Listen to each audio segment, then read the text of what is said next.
Pharma সেক্টরের leader company সানফার্মার হচ্ছে আমরা ফান্ডামেন্টালসটাকে নিয়ে অ্যানালিসিস করব, দেখব যে কোম্পানিটা ফান্ডামেন্টালি কতটা সাউন্ড রয়েছে। তো আমরা ফান্ডামেন্টালস পার্টের হচ্ছে ফার্স্ট পার্টে চলে আসলাম ব্যালেন্স শিটে, দেখব যে ব্যালেন্স শিট কতটা সাউন্ড রয়েছে। তো আমরা ব্যালেন্স শিট পার্টে চলে যাচ্ছি রিজার্ভ অ্যান্ড সারপ্লাসে। চলে আসলাম রিজার্ভ অ্যান্ড সারপ্লাসে।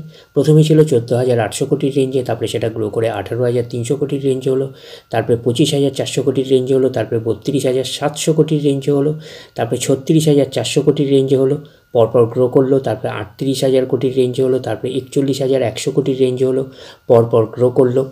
তো 41,100 কোটির রেঞ্জের পরে আমরা কী পাচ্ছি? 41,100 কোটির রেঞ্জের পরে আমরা পাচ্ছি 45,000 কোটির রেঞ্জে হলো, তারপরে 46,200 কোটির রেঞ্জে হলো, 47,700 কোটির রেঞ্জে হলো, পরপর গ্রো করলো, তারপরে হচ্ছে গ্রো করে 55,700 কোটির রেঞ্জে হলো, তারপরে 63,400 কোটির রেঞ্জে হলো, তারপরে হচ্ছে 68,800 কোটির রেঞ্জে হলো, গ্রো করলো। তো রিজার্ভ অ্যান্ড সারপ্লাসের মধ্যে আমরা কী পাচ্ছি? রিজার্ভ অ্যান্ড সারপ্লাসের মধ্যে আমরা কনসিস্টেন্সিও পাচ্ছি, প্লাস কিন্তু গ্রোথ পাচ্ছি। এটা কিন্তু কোম্পানির ক্ষেত্রে একটা পজিটিভ সাইন। তো এটা থেকে একটা আমরা ওভারভিউ পেতে পারি যে নেট প্রফিটের মধ্যেও কিন্তু কনসিস্টেন্সি প্লাস গ্রোথ থাকার পসিবিলিটিস অনেক অংশে রয়েছে। তার কারণটা কি? তার কারণটা হচ্ছে নেট প্রফিটের কিছু অংশ রিজার্ভ অ্যান্ড সারপ্লাসে ট্রান্সফার হয়। তো ওভারঅল ভিউটা আমাদের কাছে ক্লিয়ার হয়ে যাবে কোম্পানিটার প্রফিট অ্যান্ড লসে গেলে। তো প্রফিট অ্যান্ড লসে গেলে ক্লিয়ার হয়ে যাবে যে নেট প্রফিটের মধ্যে কতটা কনসিস্টেন্সি রয়েছে, কতটা গ্রোথ রয়েছে। তো এইবারে আমরা চলে যাব কোম্পানিটার হচ্ছে বড়োয়িং পার্টে। তো আমরা চলে আসলাম বড়োয়িং পার্টে। তো চলে আসলাম লং টার্ম বড়োয়িংয়ে। কত আছে? 115 কোটি, তারপরে 49 কোটি, তারপরে হলো 1368 কোটি, তারপরে 3,110 কোটি, তারপরে 1,436 কোটি, তারপরে 1,772 কোটি, তারপরে হচ্ছে 1,523 কোটি। 1,523 কোটির পরে আমরা যেটা পাচ্ছি 2,000 কোটি, তারপরে হচ্ছে 655 কোটি, তারপরে 230 কোটি, তারপরে জিরোর পরে তারপরে আমরা পাচ্ছি 1 কোটি 1 কোটি। তো লং টার্ম বোরিং ধরতে গেলে আমরা যদি দেখি তো লং টার্ম বোরিংয়ের অবস্থান কিন্তু মোটামুটি প্রায় জিরোই বলতে পারেন। তো 1 কোটি মানে খুব একটা বিশেষ কিছুই নয়। তার লং টার্ম বোরিং আমরা জিরো হিসাবেই কনসিডার করতে পারি। তো লং টার্ম বোরিং জিরো থাকা মানে হচ্ছে কোম্পানির এক্সট্রা কোনো বার্ডেন থাকছে না ইন্টারেস্ট পে করার ব্যাপারে। তো এটা কোম্পানির ক্ষেত্রে একটা পজিটিভ সাইন। এইবারে আমরা চলে যাবো কোম্পানিটার হচ্ছে শর্ট টার্ম বোরিং। তো শর্ট টার্ম বোরিং কত আছে? 83 কোটি, তারপরে 2,440 কোটি, তারপরে হচ্ছে 6,228 কোটি, তা 5,200 কোটি রেঞ্জে বলতে পারেন, 6,600 কোটির রেঞ্জে, 7,900 কোটির রেঞ্জে, 8,300 কোটির রেঞ্জে, 5,500 কোটির রেঞ্জে। 5,500 কোটির রেঞ্জের পরে আমরা পাচ্ছি 2,800 কোটির রেঞ্জে, 700 কোটির রেঞ্জে, 6,100 কোটির রেঞ্জে, 2,800 কোটির রেঞ্জে, 2,000 কোটির রেঞ্জে শর্ট টার্ম বোরিং রয়েছে। তো ন্যাচারাল ব্যাপার আমরা জানি যে শর্ট টার্ম বোরিং হচ্ছে ফ্ল্যাকচুয়েটিং ম্যানারে থাকে, প্রতি বছর আপস অ্যান্ড ডাউনস করে। তো আমরা শর্ট টার্ম বোরিংয়ের থেকে বেশি যেটা গুরুত্ব দিই সেটা হচ্ছে লং টার্ম বোরিংকে। তো লং টার্ম বোরিং হচ্ছে 1 কোটির রেঞ্জে রয়েছে, প্রায় না থাকার মতন আমরা বলতেই পারি। এইবারে আমরা চলে যাব কোম্পানিটার হচ্ছে ক্যাশ অ্যান্ড ক্যাশ ইকুইভ্যালেন্টে, দেখব যে ক্যাশ অ্যান্ড ক্যাশ ইকুইভ্যালেন্টের অবস্থান কীরকম রয়েছে। তো চলে আসলাম ক্যাশ অ্যান্ড ক্যাশ ইকুইভ্যালেন্ট। প্রথমে ছিল 4,000 কোটির রেঞ্জে, তারপরে 7,500 কোটির রেঞ্জে, 11,000 কোটির রেঞ্জে অ্যাপ্রক্স বলতে পারেন, 13,100 কোটির রেঞ্জে, 15,100 কোটির রেঞ্জে, 9,900 কোটির রেঞ্জে, 7,200 কোটির রেঞ্জে, 6,400 কোটির রেঞ্জে। 6,400 কোটির রেঞ্জের পরে আমরা আবার সেম পাচ্ছি 6,400 কোটির রেঞ্জে, 5,000 কোটির রেঞ্জে, 5,700 কোটির রেঞ্জে, 10,500 কোটির রেঞ্জে, 9,000 কোটির রেঞ্জে ক্যাশ অ্যান্ড ক্যাশ ইকুইভ্যালেন্ট। তো ওভারঅল আমরা এই ব্যালেন্স শিটটাকে কিন্তু 5 স্টার টাইপের ব্যালেন্স শিট হিসাবে কনসিডার করতেই পারি। তো ক্যাশটা ঠিকঠাকই রয়েছে বলতে পারি, মোটামুটি অনেকটাই রয়েছে 9,000 কোটির রেঞ্জে। আর শর্ট টার্ম বোরিং ন্যাচারাল ব্যাপার আমরা জানি যে ফ্ল্যাকচুয়েটিং ম্যানারে থাকে, প্রতি বছর আপস অ্যান্ড ডাউনস করে। তো শর্ট টার্ম বোরিং হচ্ছে 2,000 কোটি টাকার রেঞ্জে রয়েছে। আর লং টার্ম বোরিং জিরোই বলতে পারেন, 1 কোটির রেঞ্জে রয়েছে, প্রায় না থাকার মতন। আর কোম্পানিটার হচ্ছে রিজার্ভ অ্যান্ড সারপ্লাস রয়েছে কত? রিজার্ভ রয়েছে 68,800 কোটির রেঞ্জে হচ্ছে রিজার্ভ অ্যান্ড সারপ্লাস রয়েছে। তো এইবারে আমরা চলে যাব কোম্পানিটার হচ্ছে প্রফিট অ্যান্ড লসে, দেখব যে প্রফিট অ্যান্ড লসের অবস্থান কীরকম রয়েছে। তো চলে আসলাম প্রফিট অ্যান্ড লসে। এইবারে আমরা চলে যাব কোম্পানিটার হচ্ছে নেট প্রফিটে, দেখব যে নেট প্রফিটের অবস্থান কীরকম রয়েছে। তো চলে আসলাম নেট প্রফিটে। প্রথমে ছিল 3,469 কোটি, তারপরে সেটা গ্রো করে 3,879 কোটি, তারপরে সেটা গ্রো করে 5,476 কোটি, তারপরে সেটা স্লাইটলি একটা ডাউন পারফরমেন্স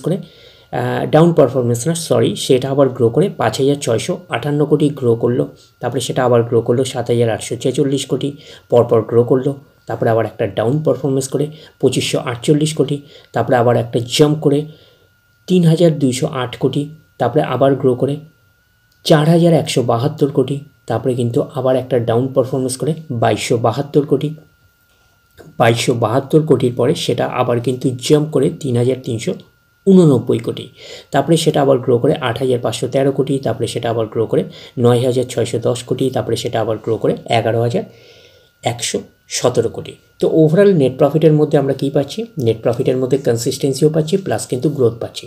শুধু একটা জায়গায় কিন্তু কনসিস্টেন্সি ব্রেক করেছে, নাহলে ওভারঅল কিন্তু কোম্পানিটার মধ্যে কনসিস্টেন্সি রয়েছে নেট প্রফিটের মধ্যে বলতেই পারি।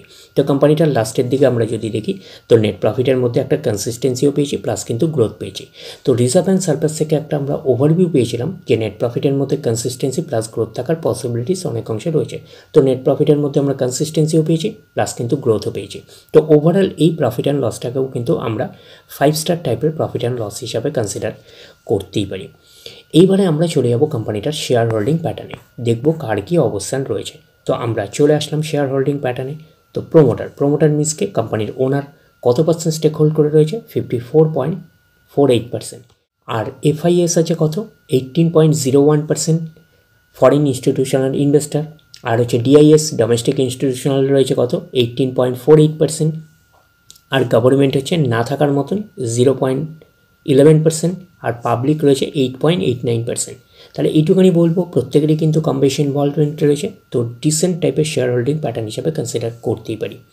তো কোম্পানিটার নাম বলাই হয়ে গেছে সান ফার্মা সেক্টরের লিডার কোম্পানি, এবং কিন্তু নিফটি 50 একটা স্টক, এইটুখানি মাথা রাখবেন। এবং কোম্পানিটার আমরা যদি মার্কেট ক্যাপিটালাইজ চাই তো মার্কেট ক্যাপিটালাইজ হচ্ছে অ্যাপ্রক্স আপনারা বলতে পারেন 4.5 লাখ কোটি টাকার মার্কেট ক্যাপিটালাইজ।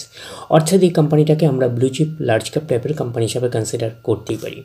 তো কোম্পানিটার আমরা যদি আরওসি দেখি, রিটার্ন অন ক্যাপিটাল এমপ্লয়েড কত আছে, 17.3%। আরওই রিটার্ন অন ইকুইটি আছে 16.7%। তাহলে আরওসি আর আরওই হচ্ছে ডিসেন্ট রয়েছে। তো কোম্পানির পারফরমেন্সের উপরে কিন্তু ডিপেন্ড করে আরওসি আর আরওই। আগামী দিনে যদি কোম্পানি আরও ভালো পারফরমেন্স করে, আরও গ্রোথ দেখাতে শুরু করে, তাহলে আরওসি আর আরওই হচ্ছে আরও ইমপ্রুভ করবে। তো এইবারে আমরা চলে যাবো কোম্পানিটার চার্ট প্যাটার্নে, দেখবো যে শেয়ার হোল্ডারদের কতটা রিটার্ন জেনারেট করেছে। তাহলে আমরা চলে যাচ্ছি কোম্পানিটার চার্ট প্যাটার্নে। আমরা চলে আসলাম কোম্পানিটার হচ্ছে চার্ট প্যাটার্নে। তো সান ফার্মা হচ্ছে এখন ট্রেড করছে কত, 1845 টাকা 5 পয়সায় এখন ট্রেড করছে। আমরা যদি চলে যাই কোম্পানিটার মার্কেট ক্যাপিটালাইজ হচ্ছে অলরেডি বলা হয়ে গেছে অ্যাপ্রক্স 4.5 লাখ কোটি টাকার মার্কেট ক্যাপিটালাইজ। অর্থাৎ এই কোম্পানিটাকে আমরা ব্লু চিপ লার্জ ক্যাপ টাইপের কোম্পানি হিসাবে কনসিডার করতেই পারি। তো কোম্পানিটার পি রেশিও কত আছে, 40.01 হচ্ছে পি রেশিও। এবং কোম্পানিটার আমরা যদি 52 উইক হাই দেখি, কোম্পানিটার 52 উইক হাই হচ্ছে 1960 টাকা 35 পয়সা হচ্ছে 52 উইক হাই। এবং কোম্পানিটার আমরা যদি 52 উইক লো দেখি, 1239 টাকা 30 পয়সা হচ্ছে 52 উইক লো। তো কোম্পানিটার একদিনের পারফরমেন্স দিয়েছে 1.5% মতন পজিটিভ রিটার্ন জেনারেট করেছে একদিনে। 5 দিনের পারফরমেন্স করেছে 3% মতন পজিটিভ রিটার্ন জেনারেট করেছে 5 দিনে। 1 মাসের পারফরমেন্স দিয়েছে 5.5% মতন পজিটিভ রিটার্ন জেনারেট করেছে 1 মাসে। 6 মাসের পারফরমেন্স দিয়েছে 21.5% মতন পজিটিভ রিটার্ন জেনারেট করেছে 6 মাসে।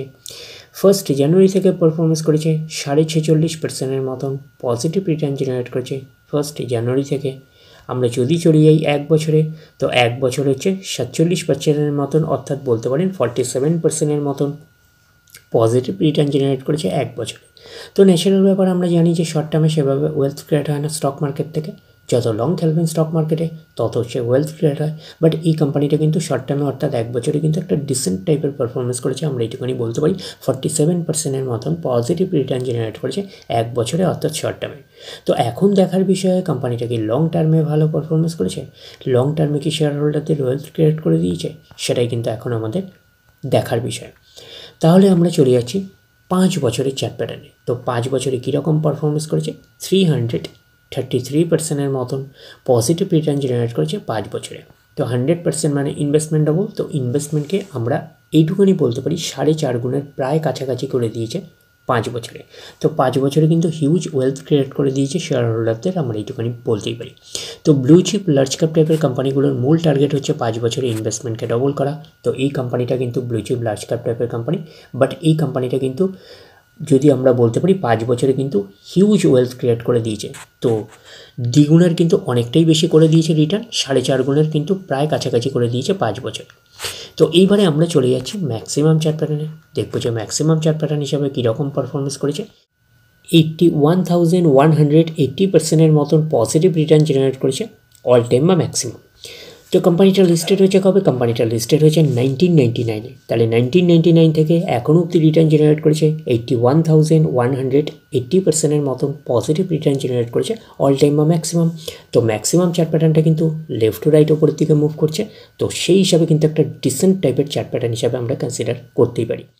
যেহেতু এই কোম্পানিটা ব্লু চিপ লার্জ ক্যাপ টাইপের কোম্পানি, তো সেহেতু এই কোম্পানিটাকে আমরা ফান্ডামেন্টালি সাউন্ড কোম্পানি হিসাবে কিন্তু কনসিডার করতেই পারি। তো ডিরেক্টলি গিয়ে জাম্প করে বাই করবেন না, ফার্দার স্টাডি করবেন, আফটার দ্যাট হচ্ছে আপনারা ডিসাইড করবেন এই স্টকটা বাই করবেন কি করবেন না। তাহলে এই অবধি, নেক্সট ভিডিওতে আবার আপনাদের সাথে আমার দেখা হচ্ছে। ধন্যবাদ।